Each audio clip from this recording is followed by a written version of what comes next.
আমি স্বর্গলাভের অভিলাষী হয়েছি।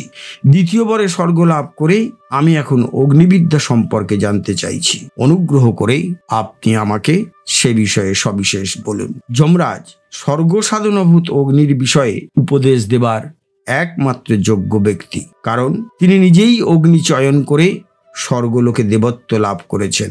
এদিকে নচিকেতাও যোগ্য শিষ্য, কারণ তিনি শ্রদ্ধাবান, আর শ্রদ্ধাবান না হলে কেউ কখনো কোনো জ্ঞান লাভ করতে পারে না। শ্রদ্ধাহীন শিষ্যকে গুরু কোনো উপদেশ দেন না। তাই নচিকেতা এই উপদেশ গ্রহণের আগেই নিজের শ্রদ্ধার বিষয়ে জানালেন। স্বর্গবাসীরা যে অমরত্ব লাভ করে থাকেন তাকে আমরা আপেক্ষিক অমরত্ব বলে থাকি। সাধারণ মানুষের মতো তাদের মৃত্যুর কোলে ঢলে পড়তে হয় না, কিন্তু কল্পনান্তে তাদেরও লোভ হয়। পরমাত্মার অপরোক্ষ জ্ঞান থেকে যে অমৃতত্ব লাভ হয় তা যজ্ঞাদির অনুষ্ঠান দ্বারা পাওয়া যায় না।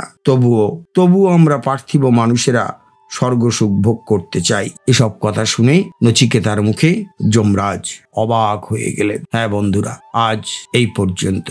এই রুদ্ধশ্বাস কাহিনীর পরবর্তী ঘটনা আমরা পরবর্তী পর্বে আলোচনা করব। যদি আজকের আলোচনা আপনাদের সত্যিই ভালো লেগে থাকে তাহলে সুন্দর সুন্দর মতামত দিয়ে আমাদেরকে আরো বেশি করে উৎসাহিত, উদ্দীপিত, অনুপ্রাণিত করবেন।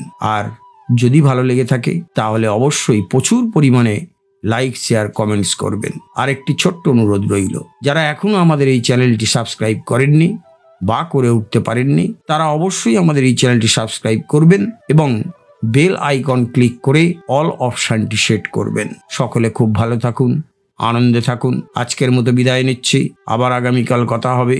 নমস্কার, ধন্যবাদ।